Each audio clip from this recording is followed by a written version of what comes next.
Hello students, let's read the question. From the ground level, a ball is to be shot with a certain speed. Graph shows the range r of the particle versus the angle of projection from horizontal theta. The corresponding time of flight versus theta graph is. Okay. So question में हमें क्या दे रखा है कि ball को हमने एक certain speed के साथ ग्राउंड से प्रोजेक्ट किया है. तो मान लेते हैं यू स्पीड के साथ प्रोजेक्ट किया है एंड एंगल ऑफ प्रोजेक्शन क्या है थीटा. सो हमें रेंज ऑफ प्रोजेक्टाइल और जो एंगल ऑफ प्रोजेक्शन है उसका ग्राफ हमें दे रखा है. हमें time of flight versus theta graph बताना है.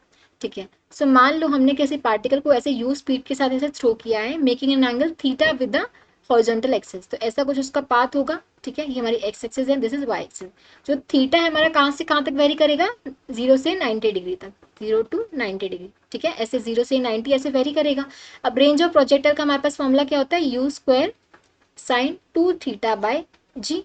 ठीक है. जो हमारा रेंज होगा यह कब मैक्सिमम होगा, हम देख सकते हैं जब थीटा की वैल्यू, अगर साइन 2 थीटा जब हमारा 1 हो जाएगा तो हमारा रेंज मैक्सिमम होगा उस केस में. और मैक्सिमम वैल्यू हमारे पास क्या आएगी, यू स्क्वायर बाय जी.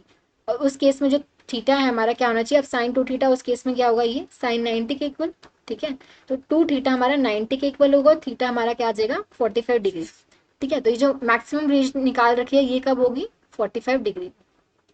ठीक है. अब रेंज का ये फॉर्मूला है तो हमारा जो टाइम ऑफ फ्लाइट है उसका फॉर्मूला हमारे पास क्या होता है, 2u साइन थीटा बाय जी. यहाँ से हम देख सकते हैं जो टाइम ऑफ फ्लाइट है वो साइन थीटा के डायरेक्टली प्रोपोर्शनल है. ठीक है. तो ये जो 2u/g ये सब वैल्यूज तो कांस्टेंट है ना, तो इसको हम 2u/g को किसी कांस्टेंट k के साथ रिप्लेस कर दे तो कुछ ऐसा ग्राफ हो जाएगा, t equals to k sine theta. t को हम y एक्सिस पे प्लॉट कर रहे हैं और साइन थीटा को हम x एक्सिस पे प्लॉट कर रहे हैं. सो हमें पता है कि y equals to sine x का ग्राफ क्या होता है, ऐसा कुछ होता है ना. अगर मैं x की वैल्यू 0 से 90 डिग्री लूँ तो इसका जो ग्राफ होता है वो कहाँ से कहाँ तक होता है, मतलब जो साइन एक्स का ग्राफ होता है हमारा ऐसे कुछ वेरी करता है, राइट. तो ये कहाँ तक होता है, ये हमारा 90 डिग्री तक. ठीक है. फिर यहाँ पे आ जाता है 180 डिग्री.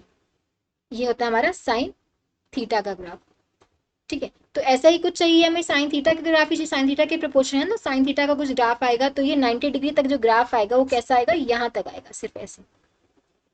ठीक है. तो जो टाइम ऑफ फ्लाइट का जो ग्राफ होना चाहिए वो ऐसा ही कुछ होना चाहिए. ठीक है. साइन थीटा का हम ग्राफ देख रहे हैं 0 से 90 डिग्री, क्योंकि 0 से 90 डिग्री तक हमारा एंगल वेरी करेगा. तो जो टाइम ऑफ फ्लाइट की थीटा वर्सेस वेरिएशन होगी वो ऐसे कुछ ही होगी. ठीक है. So option 4 will be the correct answer.